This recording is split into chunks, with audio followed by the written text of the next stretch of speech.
J'échange ma voiture qui j'ai plus besoin parce que c'est juste pour aller chercher du bois. Du coup, je vais prendre un quad pour s'amuser, c'est mieux quoi. Moi, c'est l'inverse, j'en ai plus trop l'utilité et je cherchais un 4x4. Donc, l'opportunité. Un vieux 4x4 qui ne servait plus contre un quad et tout le monde est content, c'est la magie du troc. Vous allez voir comment les adeptes de cette pratique parviennent à trouver leur bonheur et même à remplir leur réfrigérateur sans dépenser 1 euro. Céline Crespi, Pierre-Yves Dehoninck.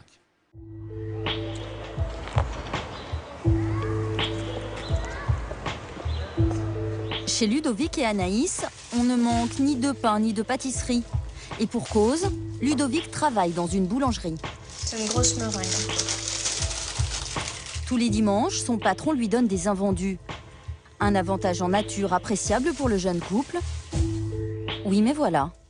On se nourrit pas que de gâteaux malheureusement, et puis du pain, le pain on en consomme, mais je veux dire, on va pas manger des tartes tous les jours, à tous les repas. Anaïs va pourtant tirer profit de tout ça, non pas en vendant ou en donnant, mais en échangeant. Ce lundi-là, comme tous les 15 jours, elle a rendez-vous avec Béatrice pour échanger de la nourriture. Ça va? Oui, toi? Ça va, ça va.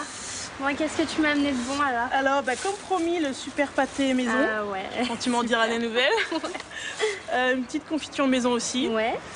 Des pommes de verre chez moi et puis du lait pour compléter. D'accord, c'est super. Béatrice paye 3 fois rien les produits qu'elle donne à Anaïs, car ses parents habitent en pleine campagne et connaissent des petits producteurs. Alors, t'as une meringue, un panettone. Super. Voilà. Anaïs donne beaucoup plus à Béatrice qu'elle ne reçoit. Mais le troc, c'est aussi ça, un échange informel où les paniers ne sont pas forcément de la même valeur. Ça permet aussi d'avoir un petit peu ce principe de dire moi j'ai, toi t'as pas, on échange et puis... C'est équitable là? Pour cette fois, elle a prévu un peu plus que d'habitude. Donc après, moi je m'adapte en fonction de ce que j'ai le temps de préparer ou pas. Et après, on équilibre le coup d'après. Voilà. Pour troquer avec Béatrice, Anaïs n'hésite pas à faire plus d'1h30 de métro avec la poussette de son fils. Beaucoup d'énergie pour récupérer gratuitement un panier de nourriture qui ne vaudrait guère plus de 15 € dans le commerce. Mais un effort indispensable, car le troc permet de remplir le frigo sans dépenser 1 euro. Ça, c'est les œufs que Béa m'a troqués. Tout le lait qui est dessous, là, c'est tout Béa qui me l'a donné.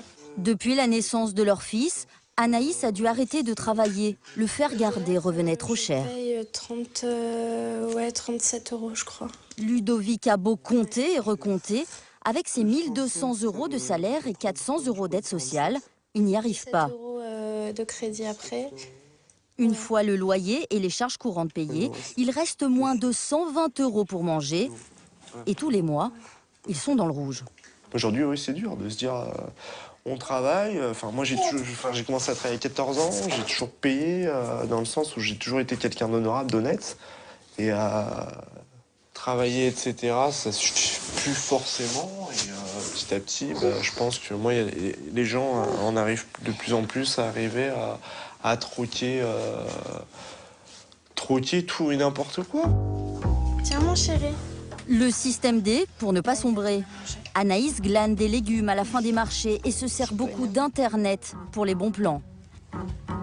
C'est d'ailleurs sur un site spécialisé qu'elle s'est initiée au troc. Et via Internet, cette nouvelle forme de consommation se développe. Troc légumes, France Troc, j'échange tout. Plus d'une dizaine de sites exclusivement consacrés au troc mettent en relation des milliers de gens chaque jour. Avec toujours le même argument, ne rien dépenser. Et ça marche. 1 personne sur 3 troque aujourd'hui en France.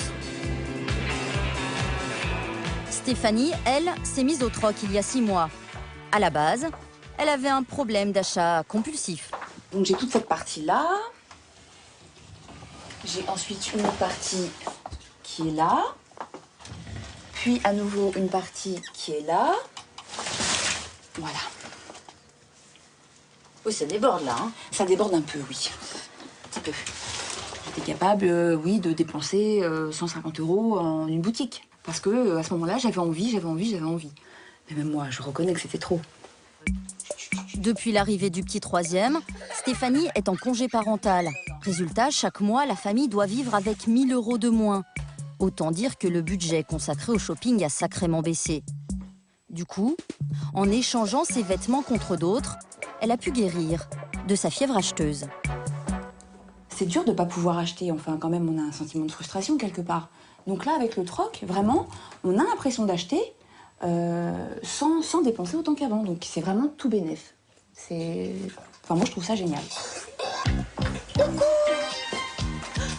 Elle est tellement convaincue qu'aujourd'hui, elle va initier Valérie, sa voisine, à l'art du troc, ou comment se débarrasser de la robe orange contre autre chose.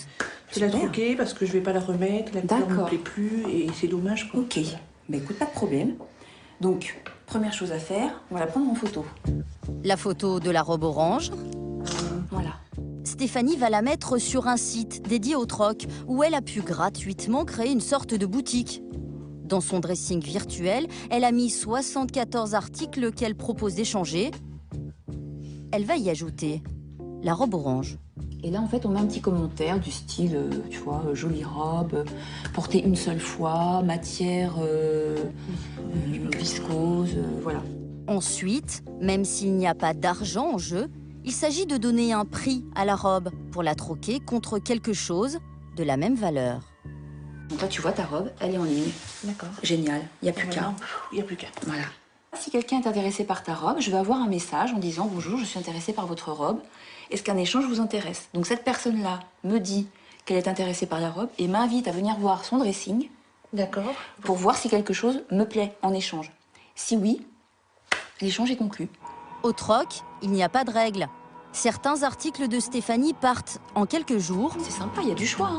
D'autres ne trouvent pas preneur depuis des mois. Mais ce jour-là, elle va se séparer de cette chemise contre un petit haut. Alors là, ça va partir à Carcassonne. Le site internet qu'elle utilise a négocié des frais d'expédition avantageux. Direction le tabac du coin qui fait relais colis. Pour éviter la fraude, elle doit d'abord renvoyer sa chemise. Je viens déposer un colis à récupérer, hein, s'il vous plaît.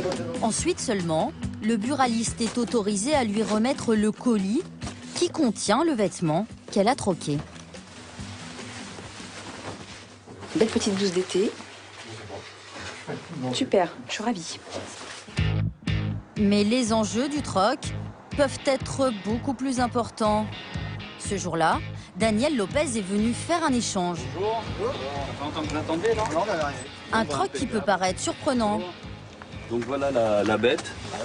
Un 4x4 contre un quad. Bah, j'échange ma voiture qui j'ai plus besoin parce que c'était juste pour aller chercher du bois. Du coup, je vais prendre un quad pour s'amuser, c'est mieux quoi. Bah moi c'est l'inverse, j'en ai plus trop l'utilité et je cherchais un 4x4. Donc l'opportunité.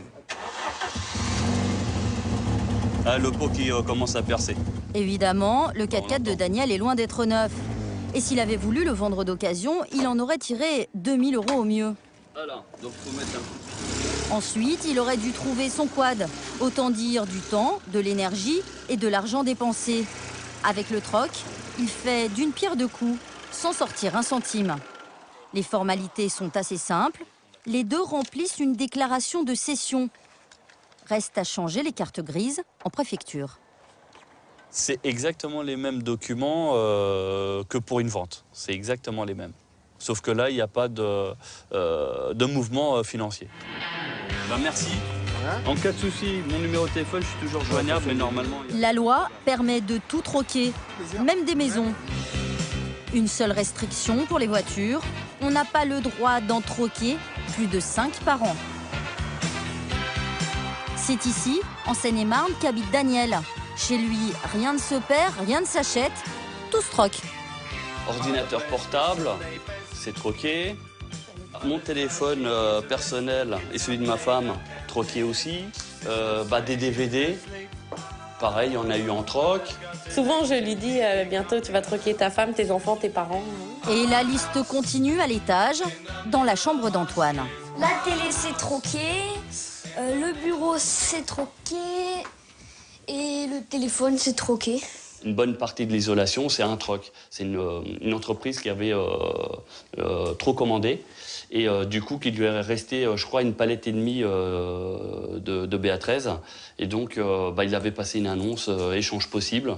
Et sauf erreur de ma part, je crois qu'à l'époque, je lui avais donné un téléphone portable. Du troc, Daniel a commencé à en faire il y a 13 ans, quand le couple a traversé une sale période.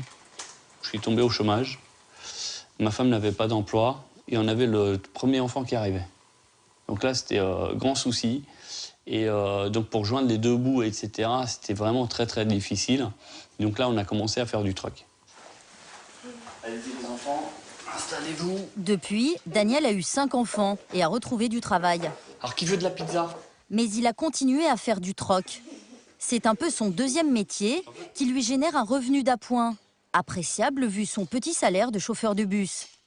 Madame ne s'en plaint pas, mais ne comprend pas toujours la logique. Je sais plus ce que tu as échangé contre un carton de petite voiture de collection. Enfin, pour moi, ça me sert à rien. Mais il était tout content avec ses petites voitures. Il était là, il les a sorties, il les a reprises en photo. J'ai échangé contre quoi d'ailleurs? Je ne sais pas, mais voilà. Enfin, l'exemple type du truc qui sert à rien. Des petites voitures de majorette, enfin, dans des boîtes en carton. Il les a vendues à la brocante. Là, tu vois. En revendant d'occasion certains de ses articles troqués, Daniel arrive à gagner environ 300 € chaque mois. Mais il y consacre un temps fou, 4 heures par jour. C'est un peu le bordel. Hein. La cave de Daniel est uniquement consacrée au troc. Des dizaines d'objets en tout genre qu'il a échangés et qu'il va retroquer ou revendre. Mais attention, pas n'importe quand dans la saison. Des voitures. Daniel fait du troc stratégique. C'est simple, quand on est en été, pour faire de bonnes affaires, il faut prendre tout ce qui va être demandé en hiver. Parce qu'en général, en été, il n'y a personne qui cherche les trucs d'hiver. Donc là, on fait les meilleures affaires. Et inversement. Hein. Donc là, par exemple, j'ai déjà un radiateur pour cet hiver. Et donc là, vous le stockez, en fait? Là, je le stocke. Il prend un peu de valeur. Et puis, dès qu'il va faire froid, les gens ils vont tous se précipiter pour acheter donc, un radiateur, un poêle, une chaudière, etc. Le chauffeur de bus a le sens des affaires. Et aujourd'hui, il est sur un coup impensable. Un coup qui s'est décidé très vite. Troquer ce vieux caméscope contre l'un des articles les plus en vue, une tablette. On va faire une bonne action, on va faire une bonne affaire. L'objectif, c'est d'avoir un iPad à dernière génération. Daniel est culotté et malin. Et c'est parti à fond les ballons. En fait, c'est un coup à 2 bandes. Il va d'abord se rendre à 10 minutes de chez lui sur un parking pour échanger son caméscope contre un vieil ordinateur. Salut, alors j'ai ramené le caméscope et moi, la bête. Les deux hommes se rencontrent pour la première fois, mais tout se passe dans la décontraction et la confiance. Vous vous connaissez? Non, on a échangé des mails, des choses comme ça, justement, sur les questions pour l'appareil. On se déplace pas pour rien. Donc voilà. Et vous, qu'est-ce que vous allez en faire, ça? Parce que c'est un vieux coucou, là. C'est un vieux coucou, mais j'ai pas mal de cassettes qu'on veut garder de mon épouse, des mariages, des choses comme ça, qu'il faut que j'arrive à retranscrire sur DVD. Et ça, vu que j'ai un autre ordinateur et qu'effectivement, pour moi, il me sert plus, un échange de bons procédés, quoi. Et maintenant, c'est la deuxième étape de son tour de passe-passe. Parce qu'il espère vraiment avoir la tablette, Daniel va faire 1 heure de route. Est-ce que le vieil ordinateur va contenter le propriétaire de la tablette? Ça paraît un peu gros. Je suis arrivé sur le parking, j'ai une voiture violette. Pour être certain de ne pas tomber sur un voleur, il lui a donné rendez-vous sur un parking très fréquenté. Car un jour, il s'est fait agresser en plein troc. Arrivé au point de rendez-vous, Daniel est tendu. Il rencontre pour la première fois Cédric Boitel. Là, avec lecteur CD, manche-disque... Et tout à coup, Daniel se transforme en vendeur informatique en vantant tous les atouts de l'ordinateur qu'il n'a jamais utilisé. Il y a le Wi-Fi intégré, voilà, c'est une bonne petite machine quand même. Hein. C'est pas le dernier, c'est le modèle juste avant. Cédric, lui, troque sa tablette encore sous garantie, car il l'a achetée sur un coup de tête et ne s'en sert pas. Il pense faire une bonne affaire en récupérant l'ordinateur. Une occasion comme celui-là, c'est au moins 400-500. Je pense, moi, faire une affaire. J'espère que... Ah non, mais pour moi, moi je voulais absolument ça. Voilà, on va dire, tant que le troc, tant que tout le monde est d'accord sur le troc, après, il n'y a pas de problème. Bon, bah, merci. Merci. Au revoir. Et à la prochaine. Cédric y trouve son compte, même si l'ordinateur vaut beaucoup moins cher que ce qu'il croit. Vous savez, il y a des gens, ils ne savent pas estimer la valeur des choses parce que ils n'ont pas l'habitude de ça. Vous êtes content? Ah oui, moi, très bien. Donc, rien à dire. Dans les jours à venir, Daniel espère troquer la tablette contre une voiture d'occasion qu'il revendra par la suite.